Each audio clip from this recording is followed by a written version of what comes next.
24 ঘন্টায় 20 মিলিয়ন মানুষ সাবস্ক্রাইব করেছে রোনালদোর ইউটিউব চ্যানেল। মাত্র 5 মিনিটে সিলভার বাটন, 1.5 ঘন্টায় গোল্ডেন বাটন আর 12 ঘন্টায় ডায়মন্ড বাটন পেয়েছিলেন রোনালদো।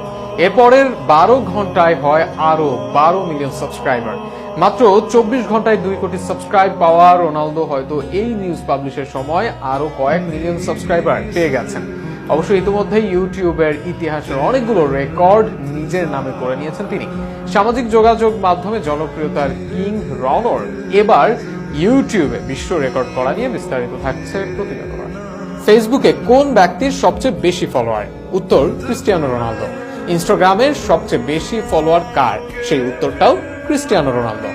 এমনকি টুইটারের শীর্ষ 3 জনের মধ্যেও একজন এই পর্তুগিজ CR7। তবে ইউটিউবে ছিল না রোনালদোর কোনো অ্যাকাউন্ট, তবে সেখানেই রনো অ্যাকাউন্ট খুলেছেন গতকাল রাত 8টার দিকে, আর সেখানেই বাজিমাত তার। অবশ্য পর্তুগিজ এই তারকার